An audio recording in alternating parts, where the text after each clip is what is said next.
24টা ঘন্টার জিন্দেগি এই মোবাইল। দুশ্মন এইভাবে ট্যাবলেট দিয়ে দিছে যে এইটা ছাড়া তুই ঘুমাইবিও না, উঠবিও না, বস কিসের হুজুর, কিসের আলেম, কিসের ওয়াজ, যেখানে থাকবি তুই আর তোর মোবাইল, এইটা ছাড়া তুই আলগা হবি না 1 মিনিট। শুধু ছবি তুলবি, শুধু ছবি তুলবি, ডানে বামে, উর্ফে নিচে, সোজা বাঁকা, কুত্তা বিলাই শুকর, গরু ছাগল, কীট পতঙ্গ, জন্তু জানোয়ার, মানুষ গরু, হুজুর পাবলিক, বেড়া বেড়ি, জোয়ান বুড়া, সাদা কালা, চিকন মোড়া, জিডা ফাঁসিটা উঠে যা 18,000 মাখলুকাতের ছবি উঠাবি। চেষ্টা করবি যেন 18,000 মাখলুকাতের সাথে তোর একটা একটা সেলফি থাকে, তাইলে হাসরের ময়দানে দেখানো যাবে, দেখেন আমি আর ছাগল, আমি আর গরু, আমি আর মুরকা, আমি আর হাঁস, আমি আর কুকুর। আস্তাগফিরুল্লাহ, আস্তাগফিরুল্লাহ। কি অর্থ আছে বাপ, কি অর্থ আছে এই মোবাইল, এই কোটি কোটি ছবি শেষ পর্যন্ত কার কাছে দিলা জমা? কার কাছে? তোমার এগুলো দেখে কে? তোমার এগুলো নিয়ে ব্যস্ত হয় কে? অনর্থক তোমার জেহানের ভিতরে, ব্রেনের ভিতরে দুশ্মন এমন ভাবে বুঝায় দিছে যে তোর কাজই হলো শুধু মোবাইল নিয়া। হাসবি তো মোবাইলে, কাঁদবিও মোবাইলে, কিছু ভাবলে মোবাইল, হাঁটলেও মোবাইল, বসলেও মোবাইল, বন্ধুদের আড্ডাতেও মোবাইল, রাত গভীরে একাকী রোমে তাও মোবাইল, শুইতে শুইতে মোবাইল, উঠতে উঠতে মোবাইল। আহা মুসলমান বন্ধু আমার, এভাবে জিন্দেগি একদিন ফকির হয়ে যাবে। দুনিয়াতেই দুর্ভিক্ষ দেখতে হবে, অনেক কষ্ট মিলবে, লাঞ্ছনা মিলবে, মুসিবত আসবে, কোনো সন্দেহ। একটি জাতি যখন সংখ্যাগরিষ্ঠ অংশ ব্যাপকভাবে গাফলতি, খামখেয়ালি, অবহেলা, আল্লাহর দ্বীনকে তুচ্ছ তাচ্ছিল্য করাতে লেগে যায়, সে জাতির উপরে বড়সড় মুসিবত আসে, বড়সড় মুসিবত, বড়সড় মুসিবত আসে। আজ আমাদের সংখ্যাগরিষ্ঠ ছেলে মেয়ে, নারী পুরুষ সবাই সবাই একযোগে একসাথে সবাই লেগে গেছে এই মোবাইল, এই টেলিভিশন, এই দেখার প্রতিযোগিতায়। সবাই ব্যস্ত, সবাই ব্যস্ত। এটা আমাদের অধপতন নিয়ে আসবে, অধপতন। উঠতি বয়সের পাঞ্জাবিওয়ালা, টুপিওয়ালাও নওজোয়ান, 25 বছর, 26 বছর, 30 বছর, এই বয়সীও অনেক মৌলবী, 24 ঘন্টার মধ্যে তারও নেশা শুধু মোবাইল, তারও মোবাইল নেশা। বন্ধুরা আমার, এমন নওজোয়ান মৌলবী যারা ইমাম সাহেব কিংবা খতিব সাহেব কিংবা ওয়াজ সাহেব কিংবা হুজুর সাহেব কিংবা আমি নিজেই সাহেব, সব সাহেব, এই কথা মনে রাখতে হবে, আমার জন্য, সবার জন্য মোবাইলের এই আসক্তি, এটা নিশ্চিত আপনি হুজুরে দিয়া দেশ জাতি উম্মতের কিছুই হবে না, আমনে আকামলাই থেকে যাবে। হ্যাঁ বলে কোনো কাম হইব, আমনের বউ ফাইলছেন, বাচ্চা কাচ্চা ফাইলছেন, বাজার সাজার কইরা খাইয়া দাইয়া শুইয়া লাইছেন, এই আর কি। এদ্দুর হবে ঠিক আছে, এদ্দুর তো সাধারণ মুসলমানেরও হচ্ছে মিয়া। এক আলেমে দ্বীনের জিম্মাদারি শুধু নিজের বউ আর নিজের ছেলে মেয়ে এই বাজার সদাই আর খাইয়া দাইয়া ঘুমায় যাওন, এটাতে আলেম বলে না, এটা আলেমের সিফাত না, এটা আলেমের পরিচয় না, এটা আলেমের বৈশিষ্ট্য। বে ইন্তেহা, হিসাব ছাড়া, সীমা ছাড়া মানুষের প্রতি যার কলিজা ভরা দরদ, অস্থিরতা, বেচাইনি, এটা ওয়ারাসাতুল আম্বিয়ার সিফাত, বৈশিষ্ট্য। এই জন্য আমি সবাইকে অনুরোধ করলাম, বাপ ছেলেরা তোমাদেরকে বলি, আমার এটা সবক, আমি বলবোই এটা, তোমরা যারা এইভাবে পাগলের মতো, মাতালের মতো দিবা নিষিদ্ধ মোবাইলের উপরে চোখ দিয়ে দিছ, জীবনটা ওয়াকফ করে দিছ, জিন্দিগিটা উৎসর্গ করে দিছ মোবাইল রে, মা বাপ বংশ দেশ সমাজ পাড়া মহল্লা কারো দিকে কোনো নজর নাই, নিজের ইজ্জত সম্মানের কোনো খোঁজ খবর নাই। শুধু নারী, শুধু ছবি, শুধু জেনা, শুধু বেবিচার, শুধু অশ্লীল দৃশ্য, শুধু বেহায়াপনার দৃশ্য, শুধু মহিলার নাচ গান। এর ভিতরেই যারা মোবাইল নিয়ে ব্যস্ত হয়ে পড়ে আছো দোস্ত, আল্লাহর কসম তোমরা কষ্ট পাইবা।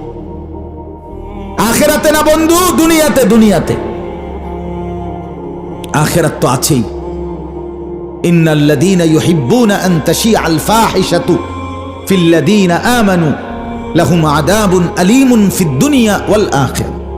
সূরা নূরের আয়াত, কোরআনুল কারীমে আল্লাহ তাআলা বলেছেন, নিশ্চয়ই যারা ঈমানদারদের সমাজে অশ্লীলতা, বেহায়াপনা, ফাহিশা, অশ্লীলতা এবং বেহায়াপনা ছড়িয়ে দেওয়াকে পছন্দ করে, কসম আল্লাহর, আল্লাহ কোরআনে বলছেন তাদের জন্য আযাবুন আলীম, মর্মান্তিক পীড়াদায়ক আযাব রয়েছে, ফিদ দুনিয়া, দুনিয়াতেও, ওয়াল আখিরাহ, আখিরাতেও।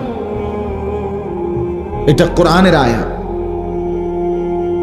আর বেশি দিন লাগবে না দোস্ত, আর বেশি দিন না, বেশি দিন অভাব দেখবা। তোমরা যারা খুব তাফালিং করতে আসো ফলাফাইন, আর বেশি দিন না দোস্ত।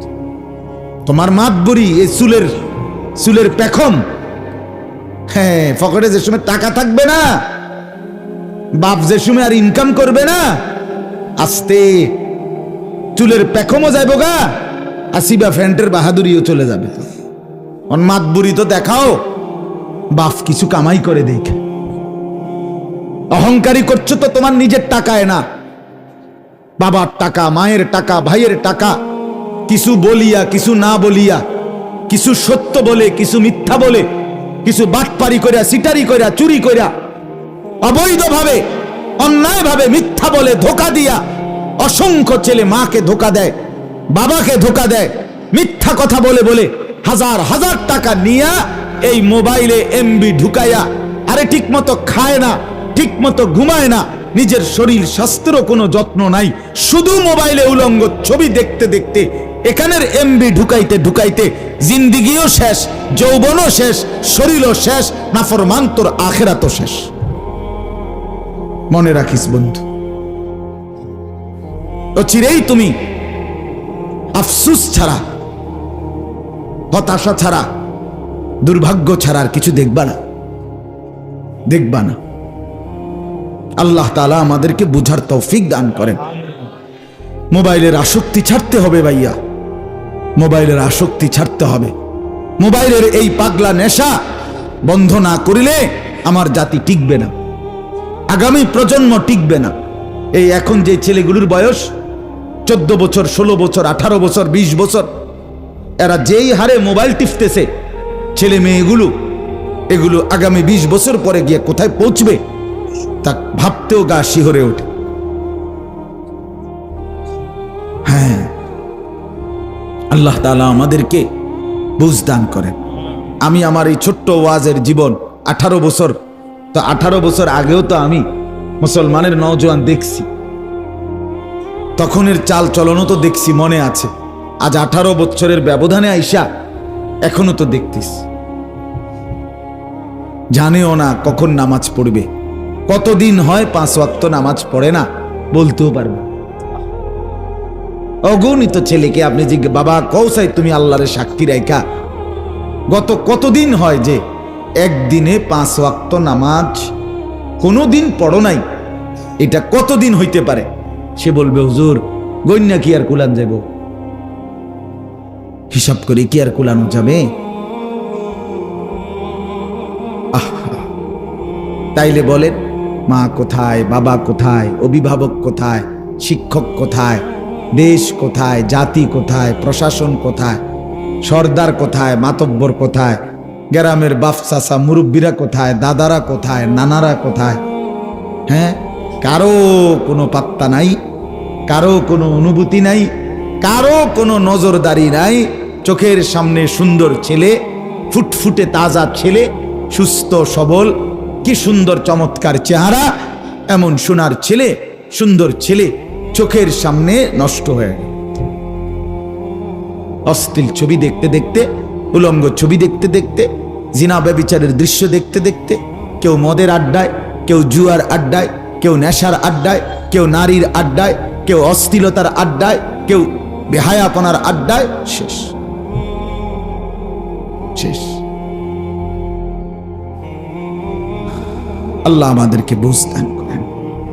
আমি মাগরিবের নামাজের পরে বয়ান করার কথা ছিল, আমার দাওয়াতেই ছিল বাদ মাগরিব।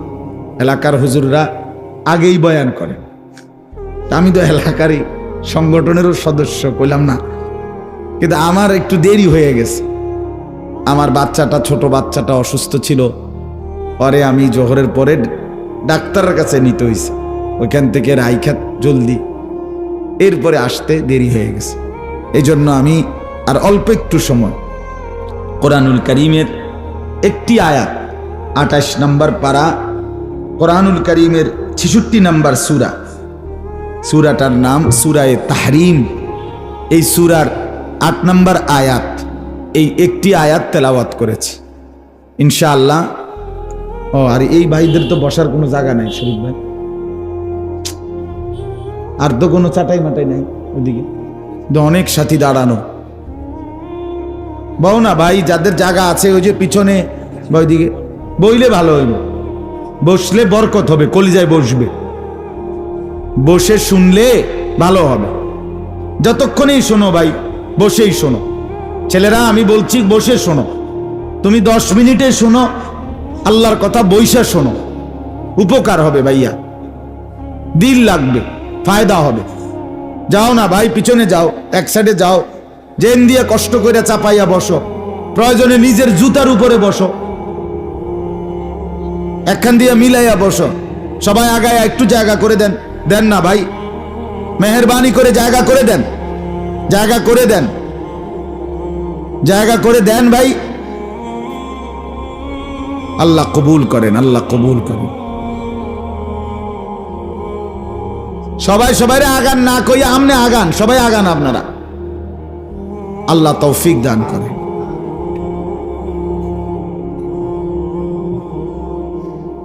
এরপরে যারা দাঁড়ায় আছেন ওনাদের সিদ্ধান্ত হইল, হুজুর আগেও আপনার কথা ফাত্তা দিছি না, এখনও দিতাম না, এটা হইল কথা, বুঝেন না?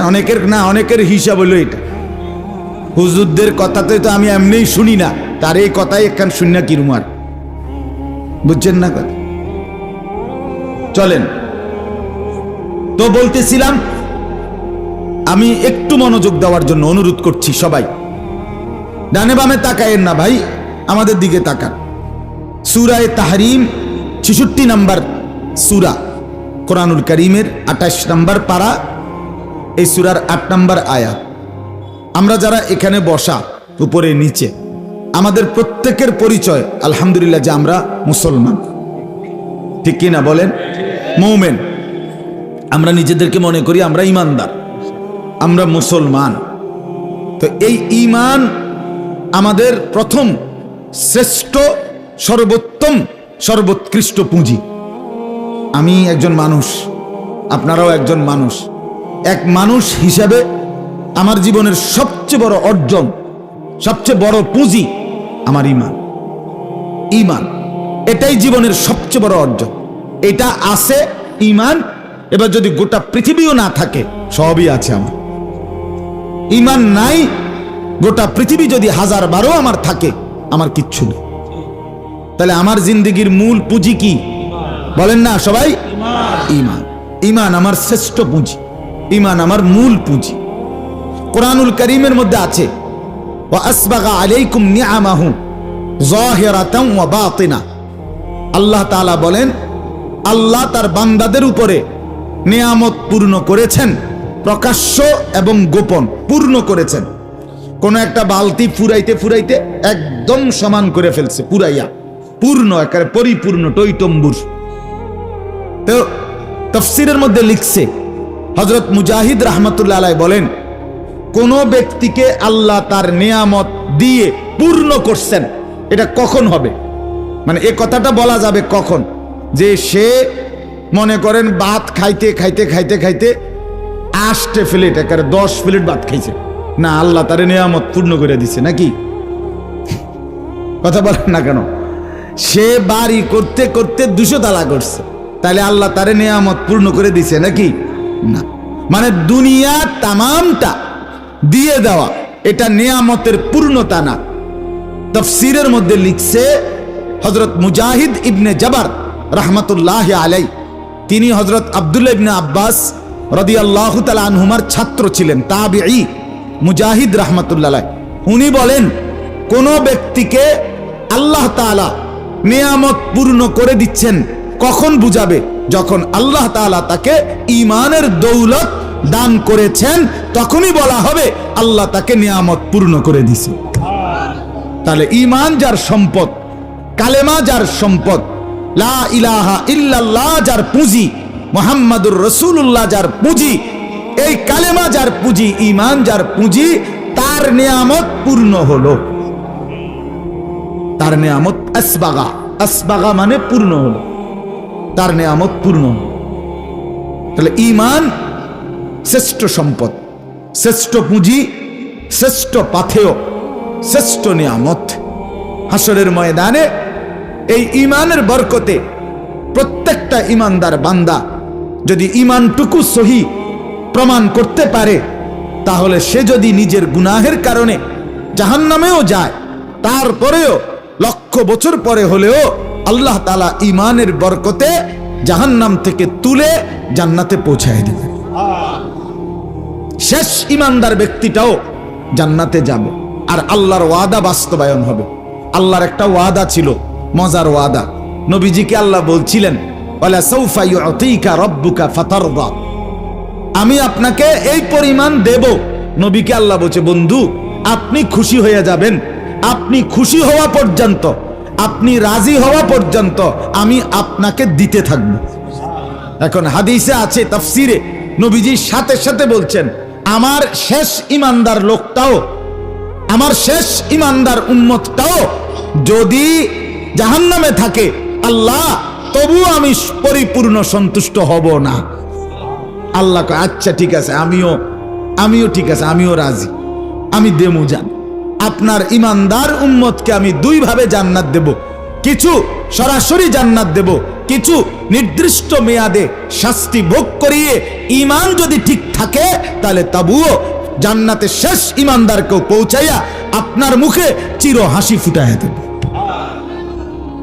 আপনাকে খুশি করবো, কইছি না করবো, আপনাকে নারাজ রাখবো না।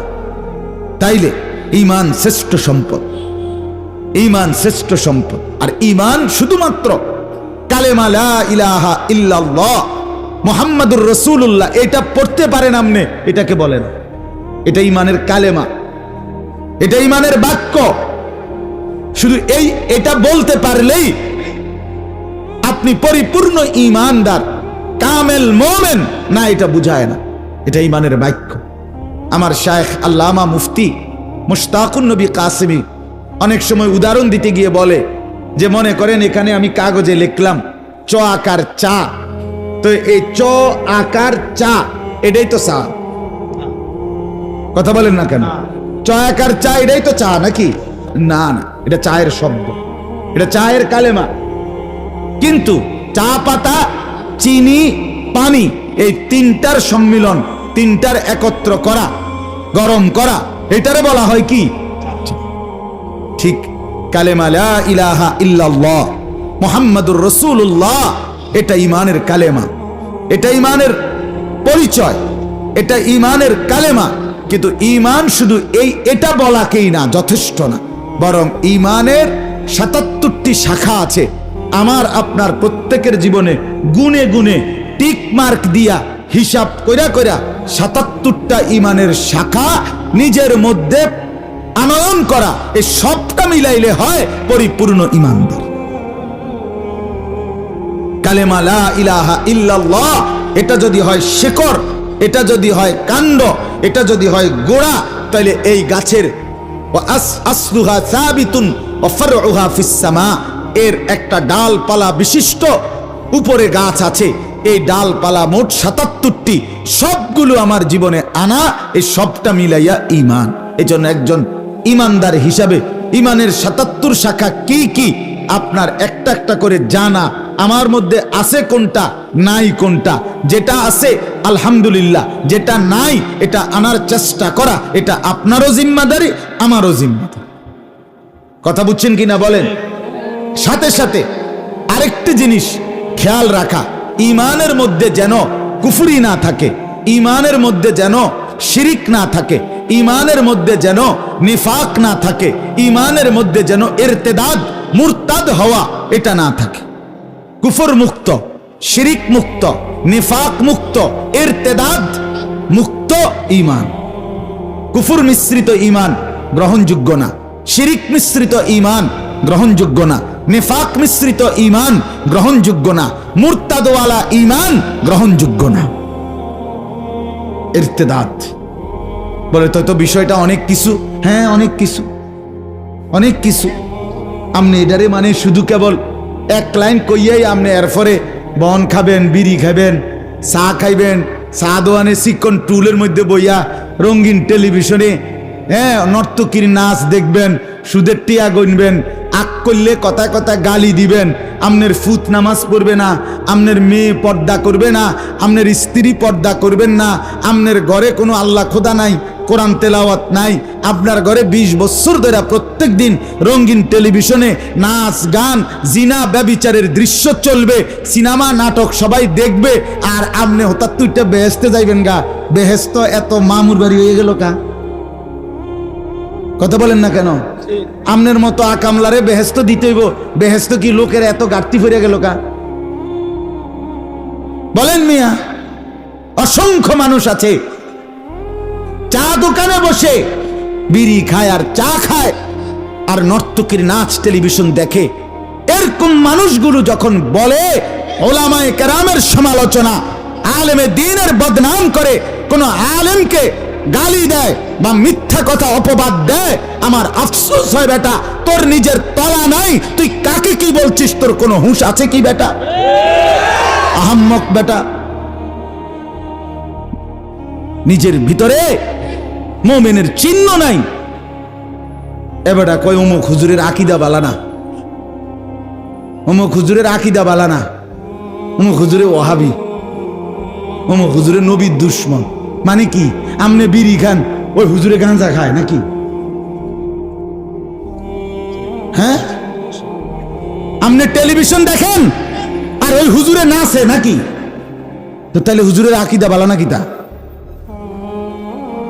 যে লোকটা জীবনে কোনোদিন দাড়ি কাটলো না, যে লোকটা জীবনে কোনোদিন মিসওয়াক ছাড়লো না, যে লোকটা জীবনে কোনোদিন টয়লেট পেপার ব্যবহার করা ছাড়লো না, যে লোকটা জীবনে কোনোদিন দস্তরখান বিছানো এটা ছাড়লো না, যে লোকের স্ত্রী পর্দানসীন, যে লোকের ছেলে মাদ্রাসায় পড়ে, যে লোকের মেয়ে মাদ্রাসায় পড়ে, যে লোকের ঘর পুরা কোরআন তেলাওয়াত করে, এই লোক রাসূলের দুশমন কেমনে হয়? নবীর দুশমন কেমনে হয়? আপনি এত বড় মিথ্যাবাদী কেমনে হইলেন মুসলমান? আরে কোন বেকুবে আপনারে এই বুদ্ধি দিল? যে বুদ্ধি দিছে তেও বেকুব, আমরাও বেকুব মিয়া, দোনোটা বেকুব বেটা। তোরা যে তোরে বুঝাইছে বেটা সে বেওকুফ, তারে জিজ্ঞাসা করো না কারে ওয়াহাবি বললেন, কারে নবীর দুশমন বললেন। মুসলমান এটা ভাবা চাই, ইনসাফ, ইনসাফ থাকা চাই, ইনসাফ থাকা চাই। ইন্নাল্লাহা ইয়া'মুরু বিল আদল, আল্লাহ বলে বান্দা আমি ইনসাফের আদেশ করলাম, জীবনের সব ক্ষেত্রে ইনসাফ করবা। ইনসাফ, বিবেক, আপনার বিবেক কোথায়? আপনার চোখ কোথায়? এই যে মাওলানা মাহবুব সাহেব, কই আমগো মাহবুব সাহেব? জীবনটা কোনদিন আজকে এত বছর আপনাদের এখানে কাটাইলো, যার জীবনে দ্বীনের খেলাফ কিছু নাই। আপনি কথার কথা, এই যে ওলামায়ে কেরাম, আপনি এরকম একজন মানুষ সুন্নাতের উপরে চলতেছে, চোখের দেখা দেখতেছেন, আপনি এরপরও কোন সে নবীর দুশমন। এত বড় জুলুমের কথা কে শিখাইলো? আমরা এত বড় আহাম্মকি কথা আপনারে শিখাইলো কে? কোন বোকায় শিখাইল? অতএব বাপ, এটা জরুরি মনে রাখতে হবে, ঈমান জীবনের বড় পুঁজি। এটা দুইটা জিনিস খেয়াল রাখতে হবে। ঈমানের কিছু বিষয় আছে ইমানের শাখা, এগুলো আনতে হবে। কিছু বিষয় আছে ইমানের জন্য ক্ষতিকারক, এগুলোর থেকে বাঁচতে হবে। ৭৭ শাখা নিজের মধ্যে আনতে হবে। কুফর, শিরিক, নেফাক, ইরতেদাদ নিজের থেকে সরাইতে হবে। আজও ইমান শিখার জন্য ওই খুলনার হজরতের কাছে প্রতি বছর যাই একবার, 5 দিনের লেগা 6 দিনের লেগা। শায়েখের কাছে রোজা রাইখা আমলে বসি যে হজরত একটা একটা করে ধরায় দেয় কোনটা ইমান, কোনটা কুফার, কোনটা শিরক। ইমানের ৭৭ শাখা হজরত ব্যানার আকারে, ফেস্টুন আকারে, বই আকারে আমার খুলনার হজরত বারবার ধরায় দেয়। এবং কতবার যে বলছে, আমারও তো কত সময় বলছে, মাওলানা আল্লাহর বান্দাদেরকে ইমানের ৭৭ শাখা পড়তে বলেন, জানতে বলেন, নিজের জীবনে মিলাইতে বলেন। এটা জরুরি বাপ। আপনি বুঝছেন নাই, আমরা গ্রামের মানুষ, আমরা সাধারণ মানুষ, আমরা সহজ সরল মানুষ, আমরা স্কুলে পড়ছি, আমরা কলেজে পড়ছি, আমরা কিচ্ছু পড়ি নাই, মূর্খ সুরুক্ষ মানুষ, দিন আইনা দিন খাইছি। হ্যাঁ হুজুর বাজার করছি, বেডিতে আনছে, আমরা ভাত খাইছি। এই সমস্ত সিহন কথা, এই সমস্ত ফাঁকনা আলাপ, আর ফেরেস্তার সামনে কইলে একটা বাড়ির লগে আড্ডি আমার ফুতে যেভাবে কইছে যে উড়া উড়া করে লাগে। আমার ছোট ছেলে গুড়া গুড়া কই তারা না, হেতে কয় উড়া উড়া করে লাগে। আড্ডি তো গুড়া গুড়া করে, হেতে কয় উড়া উড়া করে লাগে। দুঃখ লাগবে নাকি? আল্লাহ আমাদেরকে বুঝ দান করেন। আমাদের জীবনের একটা বড় পুঁজি আমাদের ঈমান, আমাদের ঈমান। মুসলমান বোকা হলে চলবে না, মুসলমান নাদান মূর্খ হলে চলবে না, মুসলমান বুঝি না এ কথা বলার সুযোগ নাই, মুসলমান জানি নাই এটা বলার সুযোগ নাই। তালাবুল ইলমে ফরিদাতুন আলা কুল্লি মুসলিম। নবী সাল্লাল্লাহু আলাইহি সাল্লাম বলছেন, আমার উম্মতের প্রত্যেকটা মুসলমানের জন্য, প্রত্যেকটা মুসলমানের জন্য দ্বীনি ইলম, প্রয়োজন পরিমাণ দ্বীনি ইলম অর্জন করা ফরজ। ফরজ, আরে বাস ফরজ বলছে, ফরজ। এরপরে আর কি কইলে আপনি গুরুত্ব দিতেন? ফরজের উপরে কিতা কইতো আপনারে? কথা বলেন না কেন? ফরজের উপরে কি বলতো? সুন্নত, মুস্তাহাব কইতো নাকি নফল বলতো? ফরজের চাইতে উঁচা আছে কিছু? তো সেই ফরজ বলছে ওযু শিখো, নামাজ শিখো, রোজা শিখো, হজ শিখো, জিকির শিখো, তেলাওয়াত শিখো, কোরআন শিখো, দ্বীনের প্রয়োজনীয় নিজের চলা ফেরা উঠা বসায় যখন যেই মাসআলা দরকার সেই মাসআলাটা শিখো। ছেলেটা বিয়ে করাচ্ছ, এখন শরীয়তের বিধান কি শিখে নাও। মেয়েটা বিয়ে দিচ্ছ, এখন শরীয়তের বিধান কি এটা শিখে নাও। বাজারে দোকানদারি করছো, এখানে শরীয়তের হালাল হারামের মাসআলা কি এটা শিখে নাও। স্ত্রীর সাথে সংসার করছো, এখানে শরীয়তের মাসআলা কি এটা শিখে নাও। ছেলে মেয়ে মানুষ করবা, এখানে শরীয়তের মাসআলা কি এটা শিখে নাও। হজে যাচ্ছ, এখানে শরীয়তের মাসআলা কি এটা শিখে নাও। উমরায় যাচ্ছ, সেখানে শরীয়তের মাসআলা কি এটা শিখে নাও। কোনো পাত্তা দেয় না মুসলমান, মাথায় গামায় না, মাথায় হুদা খানা টোয়াইব। কোন কোন মাধ্যমে খানা আছে এইটা এইটা এটা মধ্যে 60 দিনের খানা, 41 দিনের খানা, বছরে একবার খানা। ফুতে যদি বাপের স্বপ্ন দেখে তো খানা, বেড়ার জিয়ে যদি বেড়ারে স্বপ্ন দেখে খানা, বেড়িয়ে যদি জামাইরে স্বপ্ন দেখে খানা। মানে সমস্ত রোগ শোক বালা মুসিবত বাম তুফান, জ্বর জলোচ্ছ্বাস ঘূর্ণিঝড় মহামারী টর্নেডো, খানা খানা। ফার্মের মুরগের উপরে কোনো ওষুধ নেই, কথা বুঝেন না? ফার্মের মুরগের উপরে কোনো কি নাই, এটা সেরা ওষুধ, এইটা শুধু খানা। যেটা মনে হয় শুধু খানার উপরে চালাও। খানার যত আইটেম বলতে পারলে খুশি, খানার আইটেম বলতে পারলে, বন্দিগির আইটেম বললে আর নাই, আর নাই। এটা ঠিক না বাপ, এটা ঠিক না, এটা উচিত না। উচিত আল্লাহর গোলামি করা, আল্লাহর ইবাদত করা। ঈমানের পরে আমাদের দ্বিতীয় করণীয় বিষয় হলো তাকওয়া। বলেন কি? এটা আমার আয়াতটার জন্য দরকার। তাকওয়া মানে একজন ব্যক্তি, আমি ঈমানদার, নিজেকে মনে করছি মুসলমান, এখন আমার করণীয় হলো আমার জীবনটা থাকবে তাকওয়ার উপর। কিসের উপর? তাকওয়া দুই জিনিস, সহজ কথায়। তারকুল মুনকারাত, ফি'লুল খায়রাত। তাকওয়া হলো দুই জিনিস, আল্লাহর সমস্ত হুকুম, রাসূলুল্লাহর সমস্ত হুকুম পালন করা, আল্লাহ এবং রাসূলুল্লাহর সমস্ত নিষেধ বর্জন করা। খালাস। তাহলে আল্লাহর হুকুম যে পালন করে, আদেশগুলো নিষেধগুলো যে বর্জন করে, এটাকেই বলে তাকওয়া, এরই বলে মুত্তাকি। আর ওই যে আগের ঈমান আর এই এখনকার এই তাকওয়া, এই দুই দৌলত, সম্পদ, নিয়ামত যার অর্জিত হলো, হাসরের ময়দানে কসম শুধু দাঁড়াবে, ফেরেশতা জান্নাত দেখাই দিবে, সিধা জান্নাত, সিধা জান্নাত, দাঁড়াবে আর জান্নাত। وسارعوا إلى مغفرة من ربكم وجنة عرضها السماوات والأرض أعدت للمتقين। রব্বুল আলামিন বলেন, বান্দা আমি আল্লাহ মাগফিরাত নিয়ে অপেক্ষা করছি। আমার বান্দা পাপী তাপী ছুটে ছুটে দৌড়িয়ে দৌড়িয়ে আমি আল্লাহর কাছে আসো মাগফিরাত নিতে, আমার থেকে মাগফিরাত নাও। আর ওয়াজান্নাতিন আরদুহাস সামাওয়াতু ওয়াল আরদ, আসমান এবং জমিন প্রলম্বিত বিস্তীর্ণ আমার জান্নাতেই প্রবেশ করে ফেলো। সুবহানাল্লাহ। উইদ্দাত লিল মুত্তাকিন, আল্লাহ বলে শোনো শোনো বান্দা, আমি আল্লাহ জান্নাত বানিয়েছি কেবল মুত্তাকিদের জন্য। কার জন্য বলেন না? কার জন্য? সবাই বলেন কার জন্য? মুত্তাকি। তাহলে ঈমান এবং তাকওয়া, ঈমান এবং তাকওয়া, ঈমান এবং তাকওয়া, ঈমান এবং তাকওয়া আমার জীবনের পুঁজি, আমার জীবনের মূল অবলম্বন। এই দুইটা আমার লাগবেই। ঈমান আমার লাগবেই, তাকওয়া আমার লাগবেই, নাই তো কবরেও আমার মুক্তি নাই, হাসরের মাঠেও মুক্তি নাই, ফুলসেরাতেও মুক্তি নাই, জাহান্নাম থেকেও বাঁচার উপায় নাই, জান্নাতে যাওয়ার সুযোগ নেই। তাহলে জান্নাতে যদি যেতে হয়, জাহান্নাম থেকে যদি বাঁচতে হয়, কি লাগবে? দুই জিনিস, ঈমান এবং তাকওয়া। বলেন, যেটা তাকওয়া এটারে কয় নেক আমল, যেটা তাকওয়া এটারে কয় আমলে সালেহ। ওয়া আমিলুস সালিহাত, এ যত জায়গায় আছে এটার যে অর্থ, তাকওয়ারও সেই অর্থ, একই কথা। যা তাকওয়া তাই আমলে সালেহ, যা আমলে সালেহ তাই কি? তাই তাকওয়া। তাকওয়া।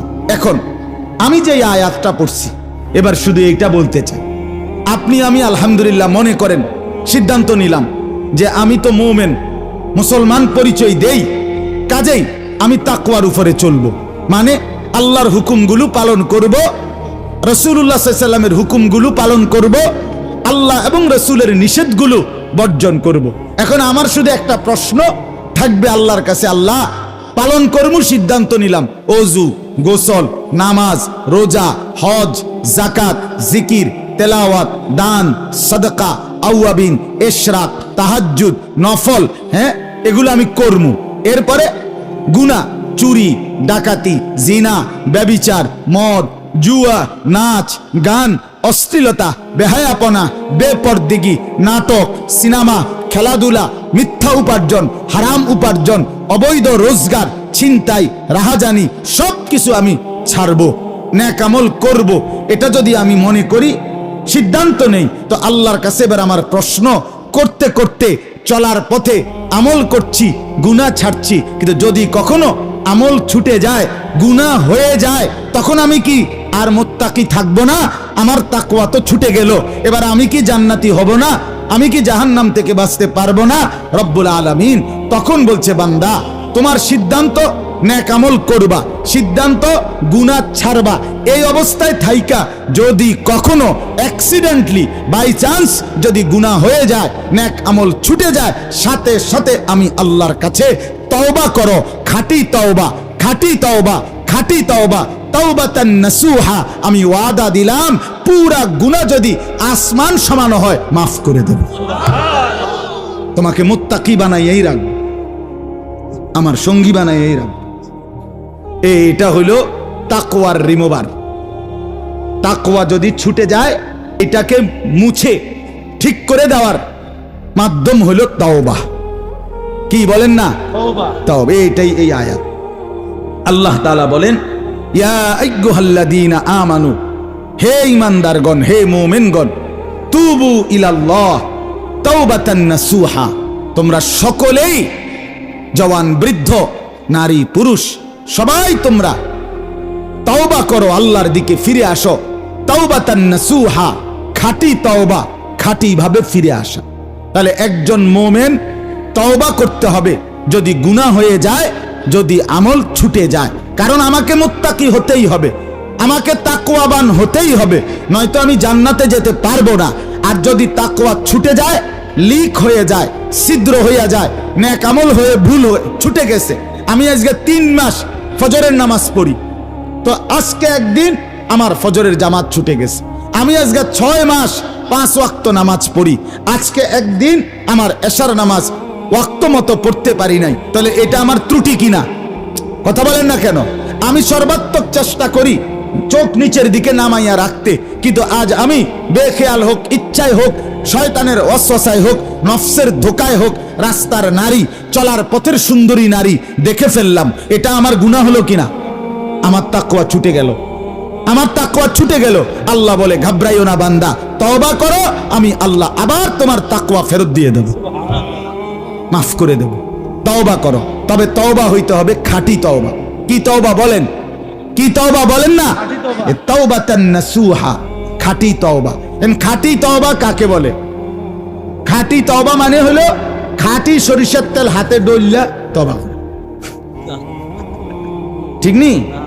কথা বলেন না? খাঁটি তওবা 3 জিনিসের নাম। কয় জিনিসের নাম? আবার বলেন, কয় জিনিসের নাম?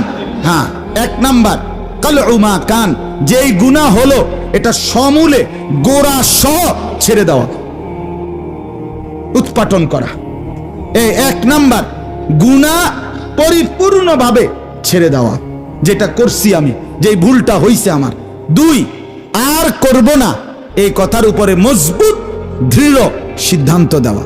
3 নাম্বার লজ্জিত আমি মাওলা, এ কথা বলে চোখের পানি ছেড়ে অনুনয় বিনয় করে আল্লাহর কাছে মাফ চাওয়া। এ কয়টা হইল? ওই আমার শায়েখের কথা আবারও বলি, হযরত বলছেন চ আকার চা, এটা কি না চা না, বরং চা পাতা, চিনি, ফানি, এই 3টা মিললে হয় কি চা। ঠিক, পিছনের গুনাহ ছেড়ে দিলাম, আর করব না ওয়াদা দিলাম, লজ্জিত মাওলা মাফ চাইলাম, এই 3টা যখন একসাথ হয় তখন এটারে বলে তওবা।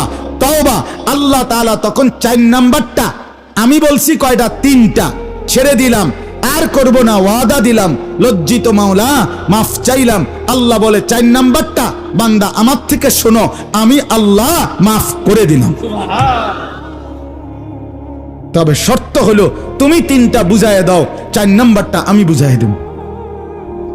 তুমি 3টা বুঝায় দাও, তুমি বলো মজবুতির সাথে যে আমি এই গুনাহ করব না, আমি আর করব না, আমি ছেড়ে দিলাম, আর করব না, ওয়াদা দিলাম, আমি লজ্জিত মাওলা মাফ চাইলাম, বিনিময়ে আমি আল্লাহ ওয়াদা দিলাম, তোমার গুনাহ যদি আসমান পরিমাণ হয়, সমুদ্রের ফেনা পরিমাণ হয়, জমিনের বালুকণা পরিমাণ হয়, গাফারতু লাকা ওয়ালা উবালি, কোনো পরোয়া না করে আমি মাফ করে দেব। এই আজকে এটাই কথা আমার বন্ধু, তওবা ছাড়া, জীবনটা সুন্দর করা ছাড়া, নিজেকে পরিপূর্ণ মুসলমান বানানো ছাড়া, তাকওয়া ছাড়া আখিরাত মিলবে না। আখিরাত মিলবে না, কবর মিলবে না, পরকালের সুখ মিলবে না, দুনিয়ার স্বস্তিও মিলবে না, দুনিয়ার নিরাপত্তাও মিলবে না। অতএব দয়া করে প্রত্যেকের মূল চিন্তা উচিত, আমার ঈমান সুন্দর হলো কিনা, আমার তাকওয়া ঠিক আছে কিনা। যেখানেই ত্রুটি সেখানে তওবা দিয়ে নিজের তাকওয়াকে ঠিক করে নাও, তওবা দিয়ে মুছে নেওয়া, এটা আমাদের জরুরি। দেখেন অনেক মানুষ, ওই আপনারা আমি পরিষ্কার বলি, রাগ হইয়েন না, কাউরে ছোট করার জন্য না, আমি বুঝানোর জন্য বলতেছি। মূলত কোন মুসলমান এটা যদি না বোঝেন, তওবা কিন্তু এই 3টারে কয়, ছেড়ে দিয়া গুনাহ, আর করব না ওয়াদা, লজ্জিত হয়ে মাফ চাওয়া। কিন্তু আমনে মুখে বিড়ি খাইতে আসেন, আমনে কোন আস্তাগফিরুল্লাহ আস্তাগফিরুল্লাহ, কিটা কি আস্তাগফিরুল্লাহ, কি আস্তাগফিরুল্লাহ, বিড়ি, আপনি মুখে দিয়ে বিড়ি, পকেটে সুদের টাকা, আমনে কোন আস্তাগফিরুল্লাহ। আমনের ঘরে চলে রঙিন টেলিভিশন, আমনে কোন আস্তাগফিরুল্লাহ, এটা কিসের আস্তাগফিরুল্লাহ? এরকম আস্তাগফিরুল্লাহর উরফে আস্তাগফিরুল্লাহ, এমন আস্তাগফিরুল্লাহর উপরে কি আস্তাগফিরুল্লাহ। আমাদের করাচি হজরত মাওলানা শাহ হাকিম মোহাম্মদ আখতার রহমতুল্লাহ আলাইহির একবার বিমানে হজ্জের সফরে যাচ্ছিলেন। তো উনার পাশের যাত্রী এহরাম পরা, হজের এহরাম, পাকিস্তানি। তো উনি বলতেছে ওই বিমানের যে মহিলারা, বিমানবালা, এগুলো হাঁটা চলা করতেছে, অর্ধেক অর্ধেক কাপড় পরা এগুলো। তো ওই হাজি সাহেব এহরাম পরা কাপড়, উনি হঠাৎ হজরতকে বলতেছে, হজরত দেখেন দেখেন, আস্তাগফিরুল্লাহ আস্তাগফিরুল্লাহ, এই মহিলাগুলোর কাপড় চোপড়ের কি অবস্থা। হজরত বলতেছেন, ভাই তেরি আস্তাগফিরুল্লাহ পর আস্তাগফিরুল্লাহ, তোমার আস্তাগফিরুল্লাহ রূপে আস্তাগফিরুল্লাহ, তুমি তো তাকাইয়েই আছো, এটা কি আস্তাগফিরুল্লাহ পড়তেছো? পহলে তো নজর হটাও, ফের আস্তাগফিরুল্লাহ পড়ো। আগে তো চোখ সরাও বেটা, এরপরে কি পড়ো? আস্তাগফিরুল্লাহ। আগে তো গুনাহ ছাড়ো, আগে তো গুনাহ ছাড়ো, আগে তো নাটক দেখা ছাড়ো, আগে তো বিড়িখানা ছাড়ো, আগে তো জুয়া খেলা ছাড়ো, আগে তো মন্দ গালিগালাজ করা ছাড়ো, আগে তো ওজনে কম দেওয়ার এই বদ অভ্যাস ছাড়ো, আগে তো সুদের লেনদেন ছাড়ো, আগে তো ঘুষের লেনদেন ছাড়ো, আগে তো টেলিভিশনে নাচ গান দেখার এই মন্দ আচরণ ছাড়ো, এরপরে আর করবা না, ওয়াদা দাও, এরপরে চোখের এক ফোঁটা পানি ফেলাও, আল্লাহ বলে পুরা মাফ। আল্লাহ আমাদেরকে বুঝ দান করেন, তৌফিক দান করেন। জি, তো এই তরজমাটা এবার শুনেন।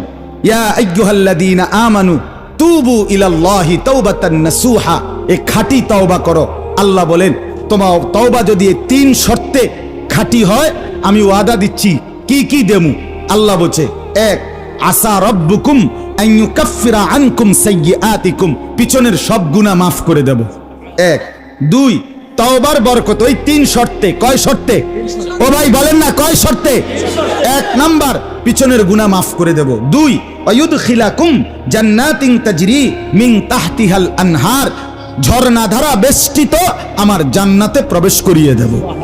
তিন, আর রয়েছে সুবহানাল্লাহ, তিন, ইয়াউমা লা ইউখজিল্লাহুন নাবিয়্যা ওয়াল্লাযীনা আমানু মাআহু, ঈমানদার তওবাকারী ঈমানদার উম্মত এবং তোমাদের নবী আমার বন্ধু মুহাম্মদ, তোমাদের সকলকে হাসরের ময়দানে এক সেকেন্ডের জন্য আমি আল্লাহ তওবা করার কারণে বেইজ্জতি করব না, লজ্জা দেব না। মনে রাখেন, তওবা তো করছেন আপনি, আল্লাহ মাফও করছেন, কিন্তু যদি আবার ফেরেশতা টিটকারি মারে, আরে আল্লাহ মাফ করে দিছে দেখে না মাতবরি করস বেটা, নাহলে তুই যে খারাইয়া মুত্তি আমি জানি না, ইন্না লিল্লাহি তো কইয়া লাইছে। বুঝেন না কথা? এরকম আমরা দুনিয়ার মানুষ এমনি বলেন, আর হইছে আপনি বুজুর্গি ভাব লইছেন, আপনি যে গত সপ্তাহ কি চুরির দ্বারা খাইছেন আমরা জানি না, আপনি আইছেন না আরবের খুরমা গাজুর, আপনি একবারে মনে করেন এরকম যদি কিছু বলে তো এটা লজ্জা কিনা? আল্লাহ বলে, বান্দা তওবার বরকতে আমি ওয়াদা দিলাম হাসরের ময়দানে আমার কোটি কোটি ফেরেশতার কেহ কোনো বেলায় এক সেকেন্ড তোমার এই পিছনের কোনো কথা বলে লজ্জা দিবে না। সুবহানাল্লাহ। এরপরে চার নাম্বার, নূরুহুম ইয়াসআ বাইনা আইদিহিম ওয়া বিআইমানিহিম, সুবহানাল্লাহ। তওবার বরকতে ঈমানদার বান্দা আমি আল্লাহ ফুলসিরাতের 30,000 বছরের অন্ধকারের রাস্তা যখন পার হইতে শুরু করবা, আমি আল্লাহ তোমার সামনে এবং ডানে চলন্ত, এরকম স্থির লাইট না বরং চলমান, তোমার সাথে সাথে আগে আগে ডানে ডানে চলবে এরকম নূর আলো জ্বালিয়ে দেব। ইয়াকুলুনা রাব্বানা আতমিম লানা নূরানা ওয়াগফির লানা, তওবাকারী বান্দা যখন আলো জ্বলে উঠবে, ফুলসিরাত পার হতে হতে আল্লাহকে বলবে, রব্বুল আলামিন আমার এই আলো পূর্ণ করে দেন এবং আমাকে একবারেই মাফ করে দেন। সুবহানাল্লাহ। ইন্নাকা আলা কুল্লি শাইইন কাদির, নিশ্চয়ই আপনি সমস্ত ক্ষমতার অধিকারী, আপনি চেয়েছেন বলেই মাওলা মাফ করেছেন, ফুলসিরাতে আলো জ্বালায় দিছেন, লজ্জা দেন নাই, আপনার জান্নাতও দিয়ে দিচ্ছেন, বলেন আলহামদুলিল্লাহ।